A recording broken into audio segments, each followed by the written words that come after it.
Good day everyone, I am Jake Olympus Pagador.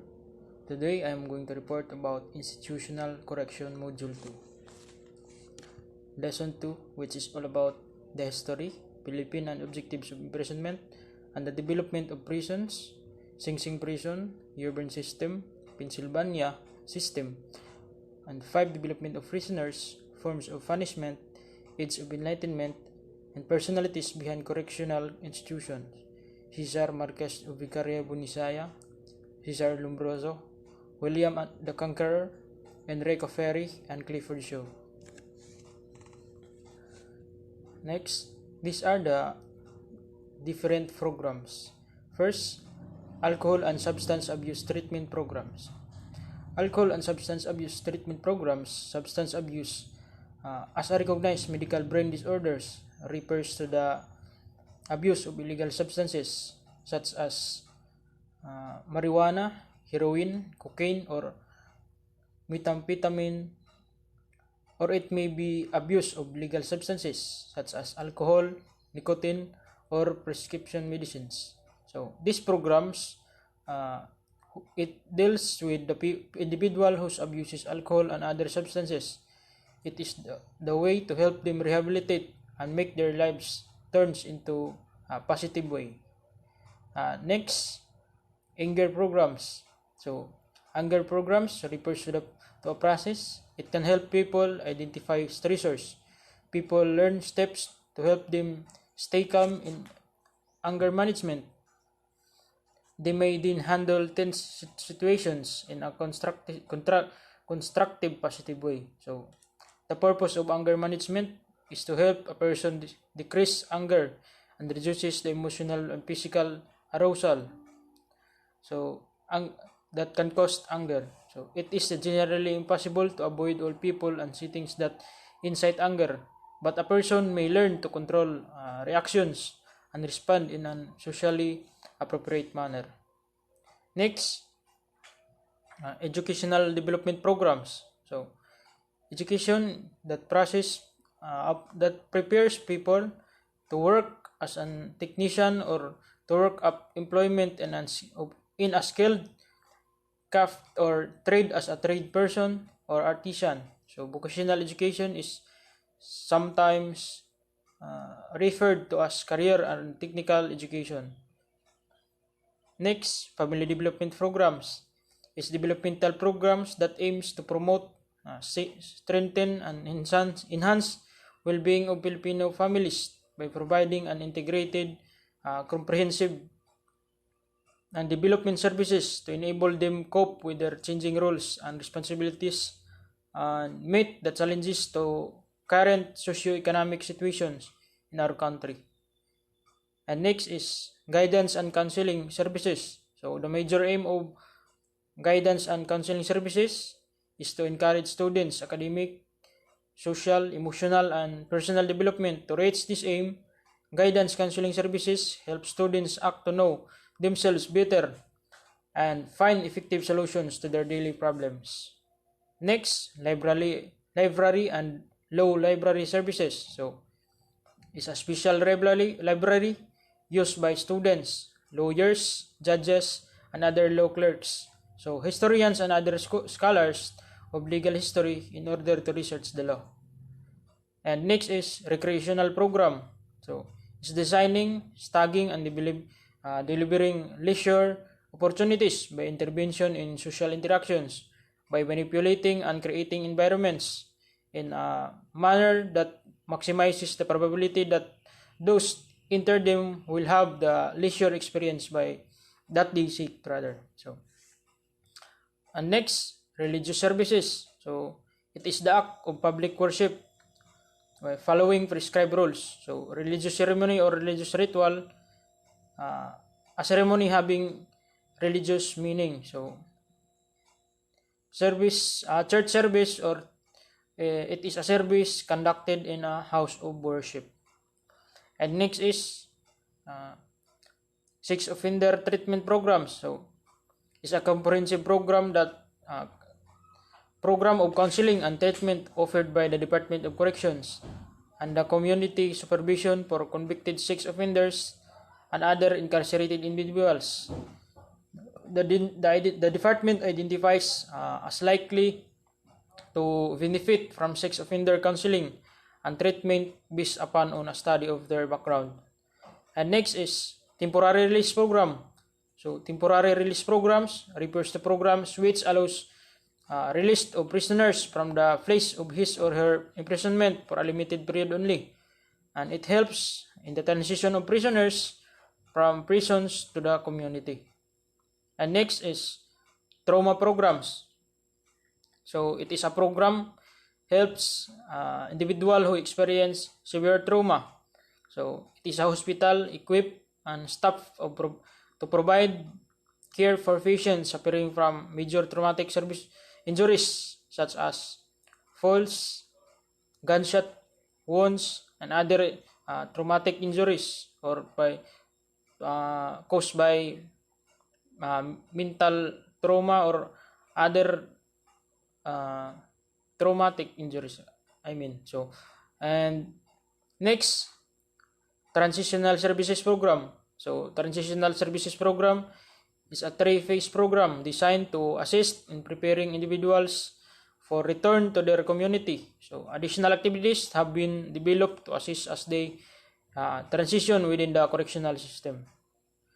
And next is veteran services. So it includes the administration of veterans pension and benefits, memorialization of veterans heroic deeds, and promotion of policies and managements of services for veterans affairs and welfare. And the last one, voluntary services and program. So volunteering is described as an unpaid activity where someone gives their time to help not for-profit organization or an individual when they are not related to one of the better known benefits of volunteering is the impact on the community. So unpaid volunteers are often the gift that holds a community together. Next, Sing Sing in Paul Sing Sing Correctional Facility. So maximum security prison located in Ossining, New York. In use since 1826, it is one of the oldest penal institutions in the United States. It is also among the most well-known in the country, especially notable for its harsh condition in the 19th and 20th century.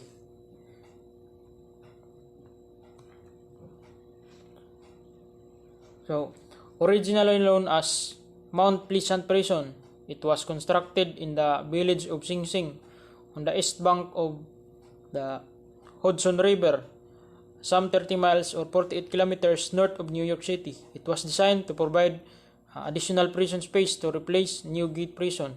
Construction was undertaken in 1825 by convict laborers under the supervision of Elam Lenz, warden of Auburn State Prison. So he officially became head of the new prison when it opened in 1826. So although it was not completed until 1828, the initial facility had 800 cells. So the prison population rose in the mid-18th century, resulting in more construction.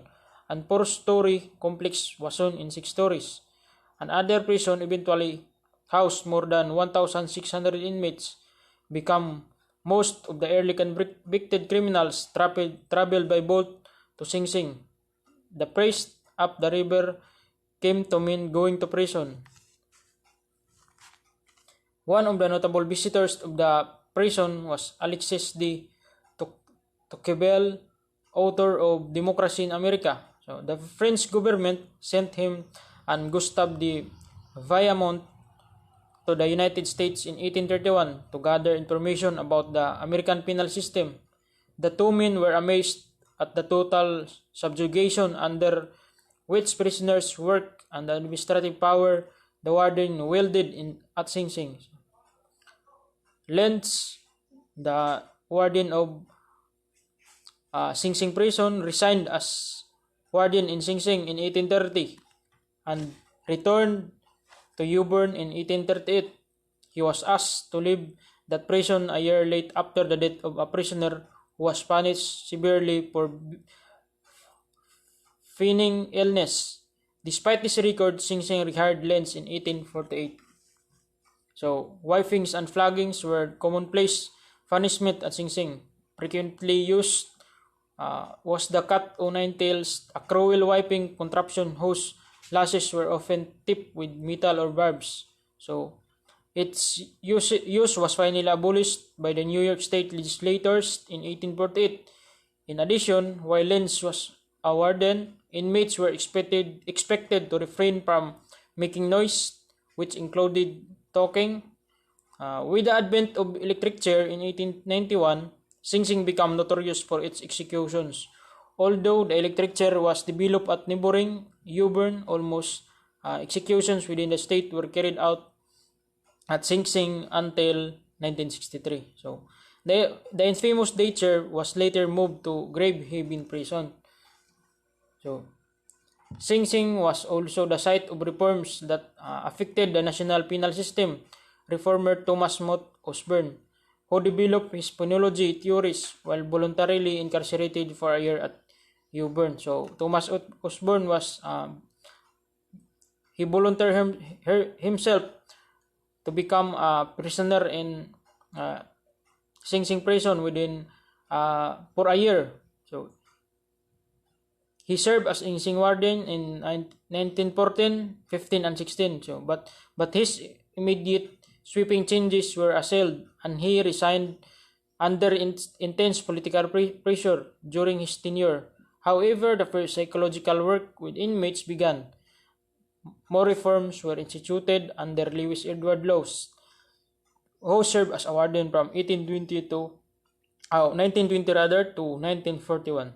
He notably improved the living condition within the prison and allowed inmates to participate in sports. So in these times when under Lewis Edward Laws, so the prisoners are now allowed to participate in sports, and their living condition was improved. So and next, so Sing Sing's prison cell. So if you're going to look at the picture, so this is what Sing Sing prison cell look like. So it is very small. Only one person can be placed in this kind of cell. So there is no window. So a cell at Sing Sing prison on Ossining, New York. So Library of Congress, Washington D.C. So in 1901, the president of Sing Sing Village changed its name to Ossining. So from Sing Sing prison to Ossining, they wanted to distance, if not disassociate, the towns from notorious prison. For that same reason, in 1970, the state renamed the prison Ossining Correctional Facility. So from Sing Sing prison, it renamed as Ossining Correctional Facility. So Osborne, Thomas Mott. So Thomas Mott, so at the right side, if you are going to look at the picture, so Osborne are located in the right side. So he served a warden in Sing Sing prison from 1914 to 1916. So Auburn State Prison located in Auburn, New York, opened in 1816. It established a disciplinary and administrative system based on silence, corporal punishments, and congregate, so group of or labor. So in architectural and routine, Auburn became the model for prisons throughout the United States. So in the early 19th century, many Americans believed that industrialization and dramatic demographic, economic, and political upheavals had conspired against the traditional controls of family, church, and community. From their perspective, these moral guardians could no longer adequately control disorder. They saw crime as the product of social chaos. Necessary to its eradication was constructed environment in which deviance could be separated from disorder of society and contagion in one another. So their solution was to create the penitentiary as a new institution for reforming offenders and ultimately restoring the social stability. So, Dearborn originally used congregate cell, but in 1821, Warden William Britton borrowed the concept of solitary cells from the so-called Pennsylvania system. So Britton designed a unique five-tiered cell block of two rows of single cells, placed back-to-back in the center of the building. So cells measured only 3.5 feet or 1.6 meters wide, 7.5 meters long, and 7 feet or 2.1 meters high. Doors faced outer walls lined with grated windows that provided indirect light and air. So this pattern of small inside cell block was later adopted by most state prisons in United States, whereas the Pennsylvania system inmates did handicraft work in their cells. Cuban prisoners labored in congregate workshop, offsetting imprisonment caused by fulfilling private industry contracts.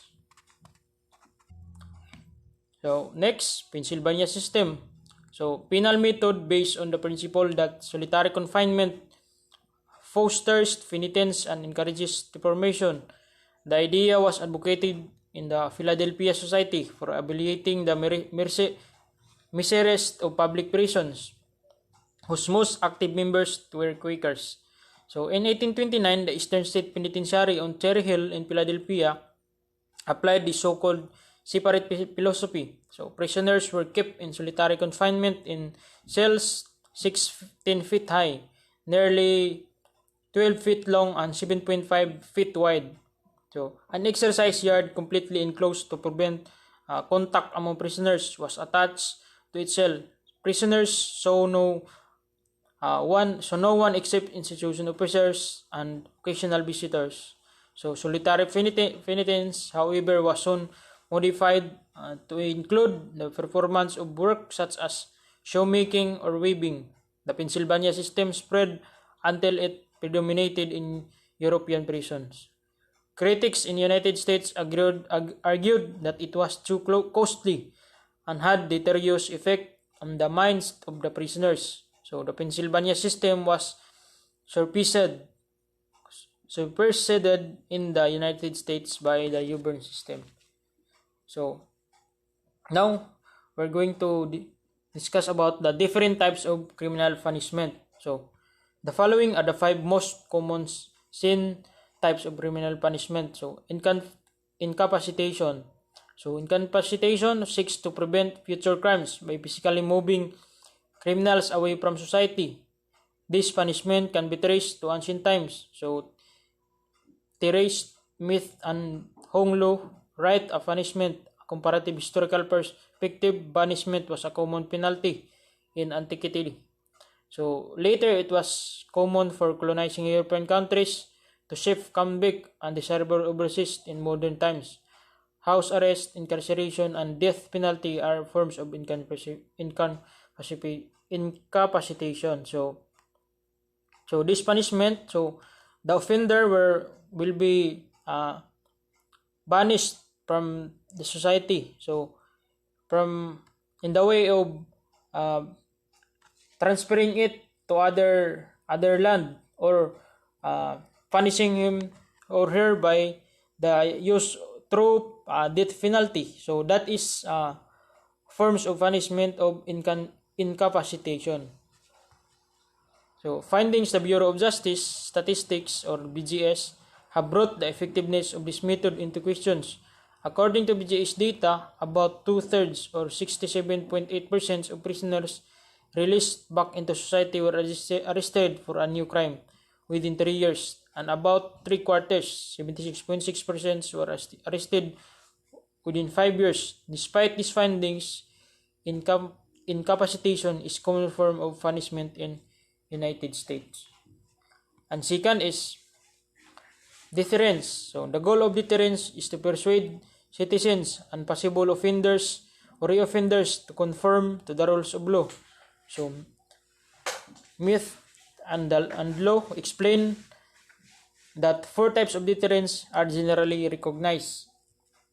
So first, number 1, Specific deterrence analyzes how effective punishment is on individuals' future behavior.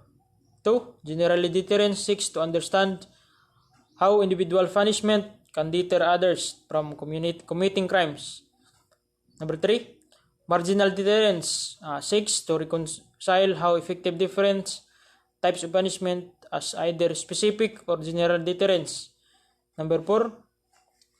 Partial deterrence refers to situation in which the threat of penalty has some deterrent value, even when someone engaged in illegal behavior. For example, a criminal simply robbing a victim instead for also causing physical harm. So, the effectiveness of deterrence as criminal punishment is difficult to assess because people may follow the law for other reasons that may be challenging to track, or such as religious or moral beliefs, or physical incapacitation, or lack of opportunity. Number 3, retribution. So, as one of the oldest forms of punishment, retribution has roots and Judeo-Christian tradition of justice. In her book Criminal Law, Lisa M. Storm explains that retribution prevents crime by giving victims or society a certain sense of satisfaction that a defendant has been punished appropriately, reinforcing the belief that criminal justice is working effectively. So, this kind of punishment is retribution. So, if you are going to look at the picture, so the offender will be placed in the public by punishing him or her. So next, modern examples of retribution include the widespread practices of enforcing fines, as well as enforcing mandatory sentencing policies for sentencing of offenses under the law. As an effective punishment, retribution has been criticized as being overly rigid and limited in its capacity to change societal behavior. However, it remains popular. Number 4, rehabilitation. A common prison policy in America up until the 1970s, rehabilitation focuses on helping prisoners overcome the barriers that leave them committing criminals. So this kind of punishment will help offenders by rehabilitating their mind, so or their behavior to change from their criminal proceedings. So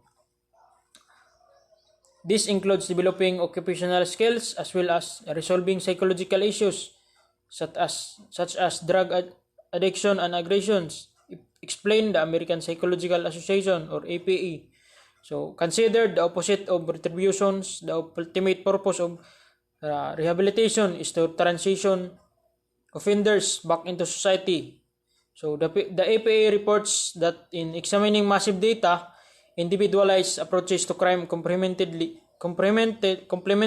with community-based approaches can prove effect in reducing offenders' recidivism. And next, number 5, last punishment. So a radically different approach to criminal punishment. So the goal of restoration is for offenders to make direct amends to both victim and the community in which crime was committed.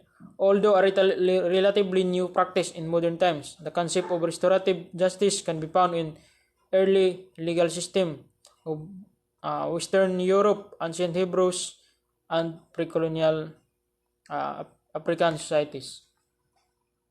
So during the process of restoration, victims initiate a process which both they and the offender meet to share feelings and concerns. The dialogue offers victims an opportunity to be heard, and the offenders make amends, they receive forgiveness.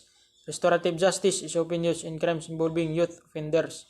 So in this kind of punishment, the victims and the offender will meet and talk the things that they are going to talk. So if the victims will forgive the offender, and both of them are listening their words. So this is the restorative justice. So next, let's go to Age of Enlightenment. So personalities behind correctional institutions. So number one, Caesar Vicaria. So Caesar Vicaria in full, Caesar Bunisana Marquez de Vicaria, born on March 15, 1738 in Milan, Italy, died on November 28, 1794 in Milan. So Italian Vicaria is an Italian criminologist and economist whose De Deliti or Delle Pili was a celebrated volume on the reform of criminal justice. Vicaria was the son of Milanese aristocrat of modes means. From an early age, he displayed the essential traits of his character. So a highly volatile temperament resulted in periods of enthusiasm, so followed by depression and inactivity. He was reserved and somewhat taciturn in social contracts, but placed great value in personal and family relationships. So at the age of 8, he was sent to the Jesuit school in Parma. Vicaria later described the education he received there as fanatical and stifling to the developmentals of human feelings. So, although he revealed a mathematical aptitude, little in his student days gave indication of the remarkable intellectual achievements that were soon to follow. So, in 1758, he received a degree in law from the University of Pavia. So, in 1760s, Vicaria proposed marriage to the 16-year-old Teresa Blasco, incarnated the obdurate position of his father. So, the following years, the marriage took place without parental consent, and the young couple began their life together in poverty. The breach between father and son was ultimately repaired, and Vicaria and his wife were received into the family home in 1762, and a daughter, the first of his three children, was burned. So, number 2, Marquez of Vicaria Bunisaya. So, Vicaria Caesar Bunisana Marquez of 1738 to 1794. So, Italian economist and proponent of judicial reform. Caesar Vicaria was the author of the most famous Italian work of the Enlightenment on crimes and punishment, 1764. He was born into a noble family of the state of Milan, so which was part of the Austrian Habsburg Empire and was called by Jesuits in Parma. So after receiving his law degree from the University of Pavia in 1758, he returned to live in Milan. So Vicaria 20s were the most important decade in the intellectual and emotional life. So he was temperamentally inclined, the lethargy and anxiety. But when young, also be galvanized by inspirational and expressive feelings into languages and Rousseau. So he married his first wife in 1761 against strong resistance from his family, and wrote on the crimes of punishment in 1763 when he was 25 rather. So he was friendship with Pietro Verri from the year 1728 to 1797.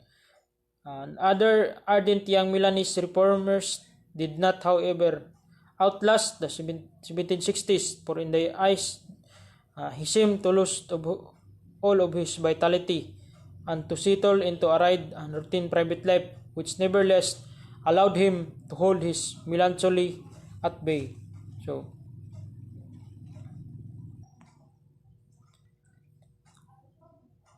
on One Crime and Punishment combines elements from school contract theory with utilitarian positions. So it touches or many aspects of law and justice in rapid, impassioned style, completely abjuring legal technicalities. So criminal law ought to state clearly what is forbidden and what the penalties are ought to be applied uniformly to all, with no room for discretionary interpretation by jurists or magistrates or gracious pardon from the sovereign.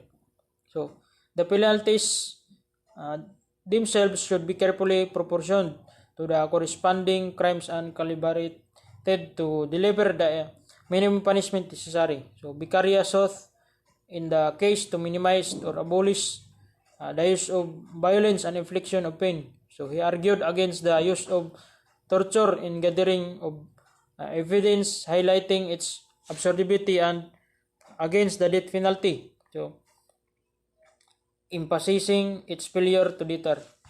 So, number 3, Cesar Lombroso. So, described as the father of modern criminology. Cesar Lombroso's theory of the born criminal dominated thinking about the criminal behavior in the late 19th and early 20th century. So, November 6, 1835 to October 19, 1909 was the founder of the Italian School of Positivist Criminology. He rejected the established classical school, which held that crime was a characteristic trait of human nature and that rational choices were the foundation of behavior. So, Lombroso, using a scientific approach of concepts drawn from physiognomy and early eugenics, psychiatry, and social Darwinism, argued that criminality was inherited and that the criminality could be identified by physical effects which form a criminal, a savage, or atavistic. While these particular identifying characteristics are no longer considered valid, the idea of factors that predispose certain individuals to commit crimes continues to be fundamental to work in criminology. Together with his emphasis on the scientific method, this revolutionary approach has earned Lombroso the title Father of Scientific Criminology.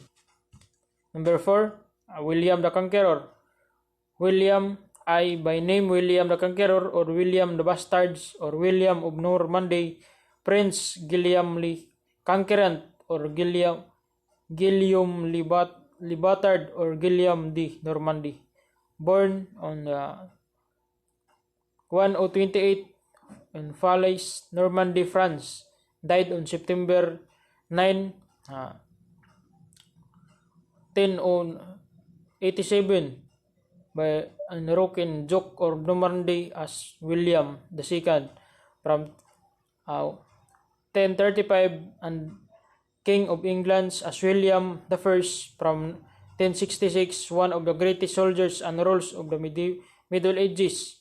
He made himself the mightiest noble in France and then changed the course of England's history by his conquest of that country. And number 5, Enrico Ferri.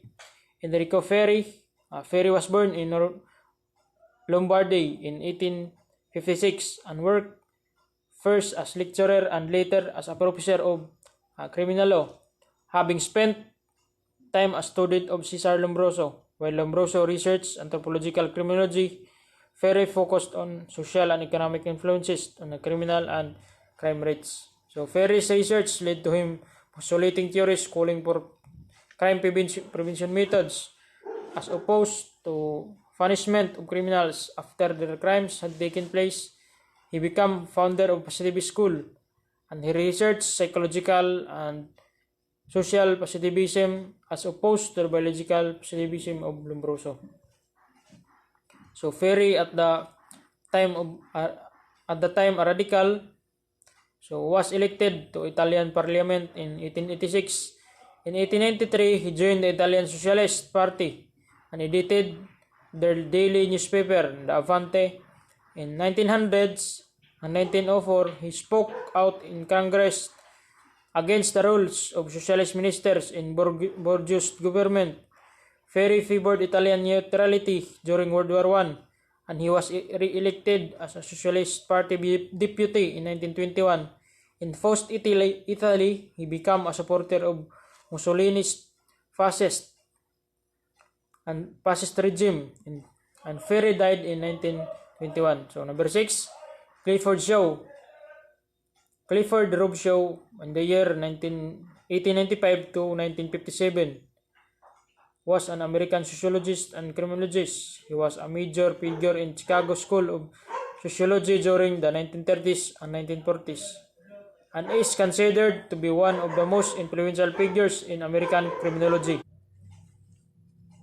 So, his work on juvenile delinquency with Henry D. Mackay, conducted in the late 1920s, played a pivotal role in moving the study of such delinquency toward the discipline of sociology and away from psychology and psychiatry. Shaw and Mackay's works spanned three general areas studying geographic variation in rates of juvenile delinquency, the study of autobiographical works by delinquents, and the development of Chicago Area Project, a delinquency prevention program in Chicago area. So the two studies published by Shaw and Mackay in the 1930s and 1940s were still held in high regard among social scientists in the 1970s. So next, historical perspective of correction. So in 1913th century, securing sanctuary. In 13th century rather, a criminal could avoid punishment by claiming refuge in a church of a period of 40 days, and at the end of which time he is compelled to leave the realm by a road or path assigned to him.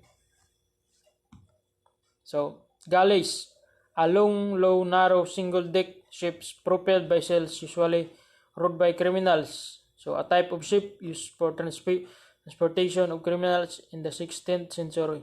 So, galleys is a kind of ship loaded by criminals. So, the criminals will be transported to another places or another facilities. So, by using galleys. So, and next, hawks. So, descriptive a transport former warship used to house prisoners in the 18th and 19th century. Abandoned warship converted into prisons, also called floating hills. So, hawk is a kind of prison, jail or prison, which a type of prisons in the middle of the oceans using the abandoned warship, and it is converted into prisons, which is called floating cells, floating hills rather. Next, primary schools of penology. First is classical school, the doctrine of psychological hedonism or free will. And next is neoclassical school, children and lunatics must be free from punishment. And third, the positivist or Italian school, denied individual responsibility and reflected on positive reaction to crime and criminality.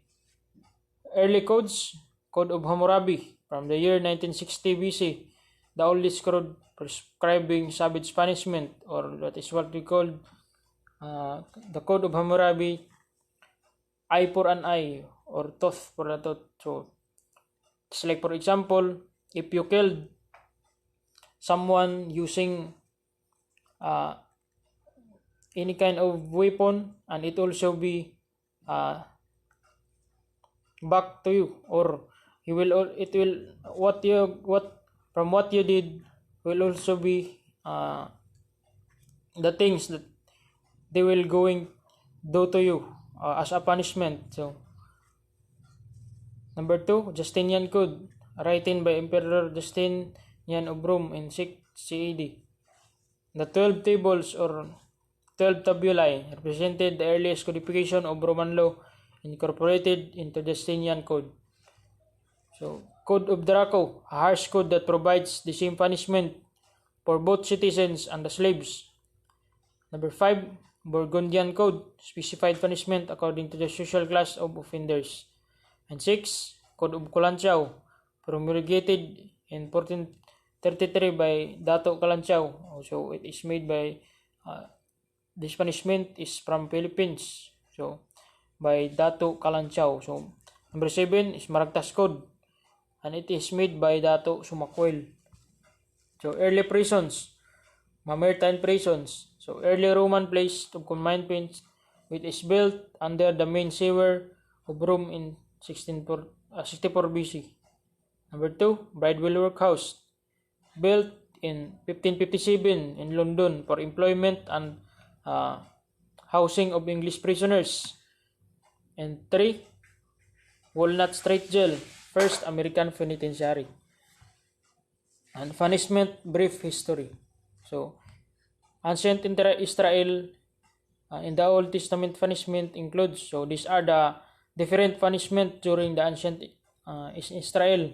So, punishment, beating, beheading, blinding, branding and burning, casting down from a high place, crushing, hanging, imprisonment, plucking of the hair, sewing asunder, scourging with thorns, slavery, strip and suffocation, confiscation of property, piercing, cutting asunder, drowning, exile, exposure to wild beasts, finding, slaying, flaying rather, mutilation, slaying by spears or swords, use of stocks, stoning, and strangulation.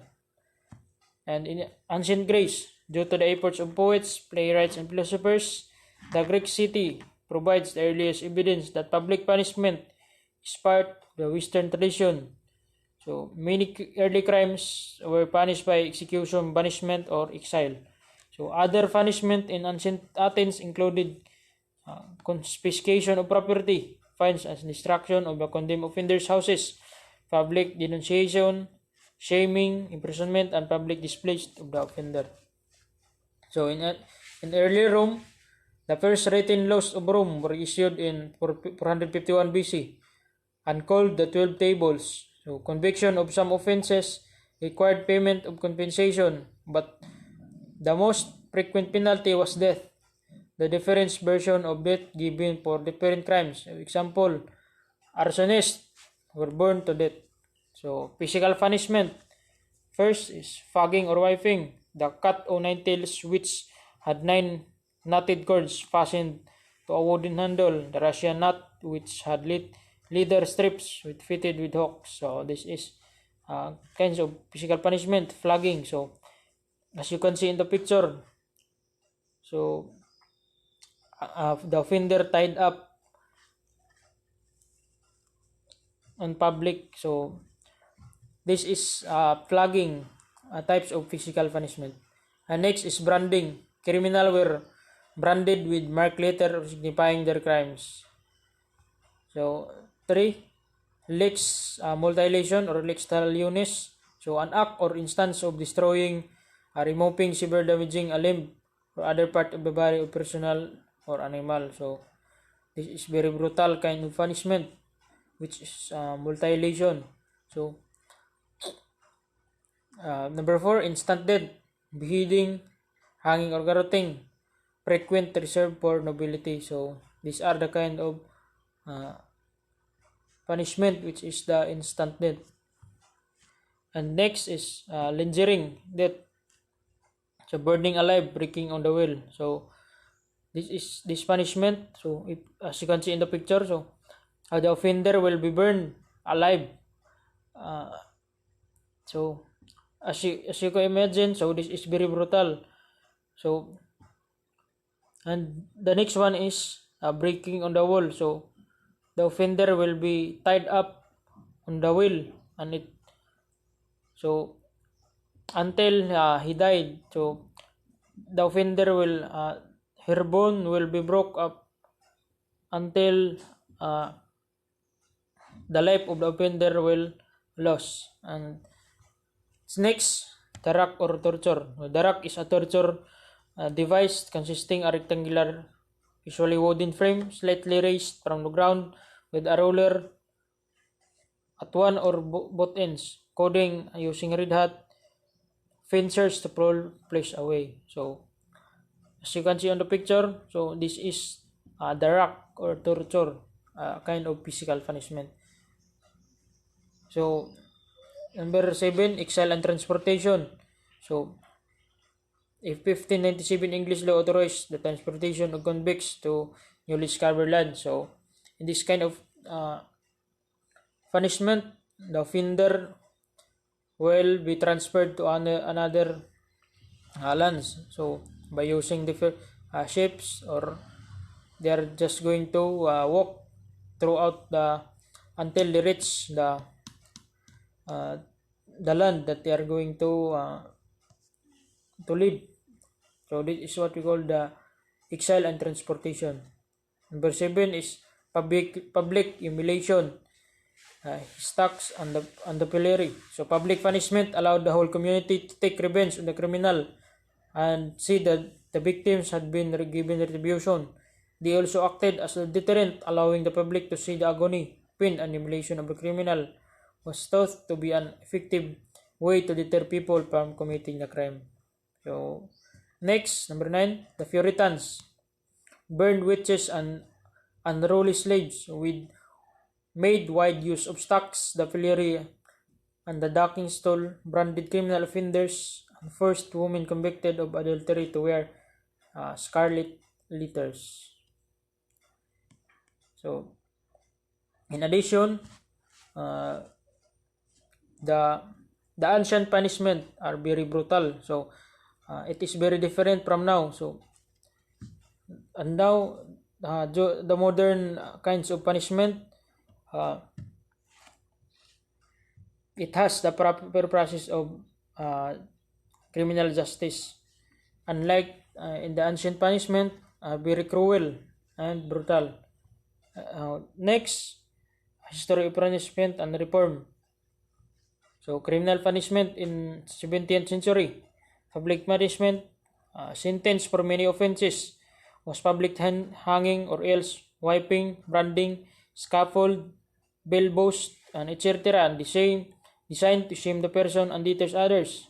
Prison system was not very involved, not seen as punishment. Prison was very rarely used as punishment in its own right. It intended to be a place where people were held before a trial or while awaiting punishment.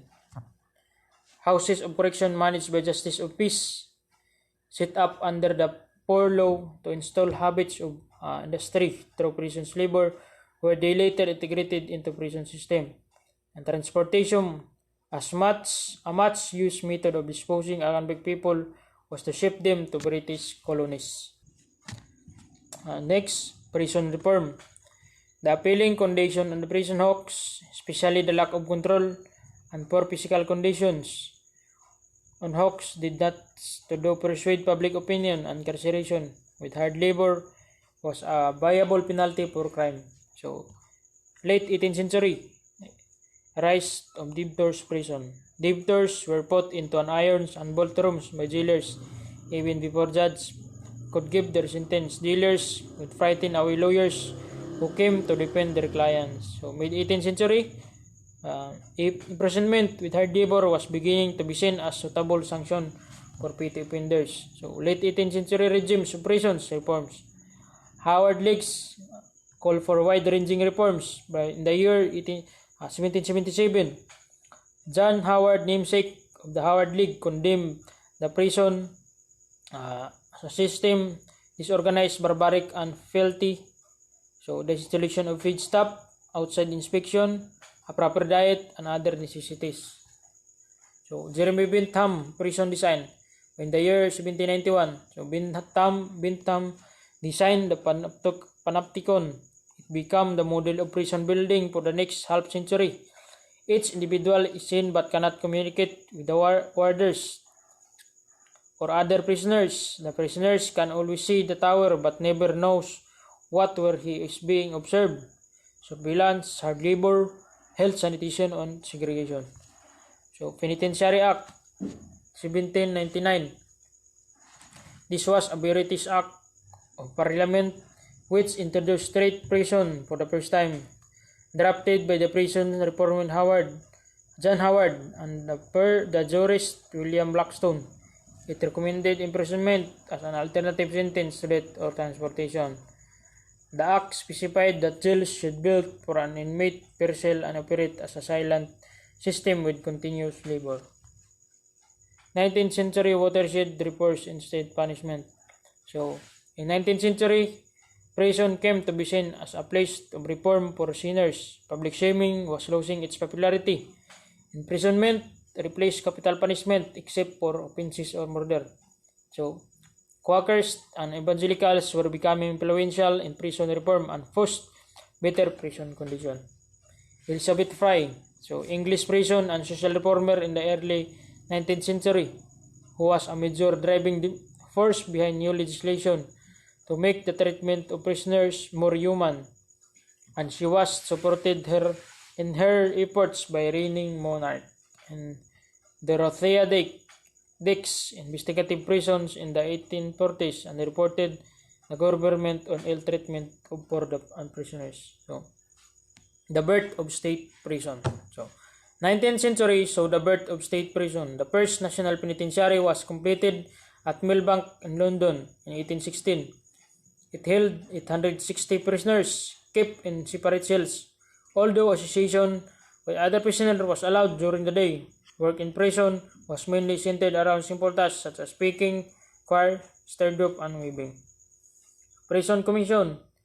In 1877, prison was brought under the control of the Prison Commission. For the first time, even local prison was seen primarily as a means to deter the offending and reoffending. This was a movement away from the reform ideals of the past.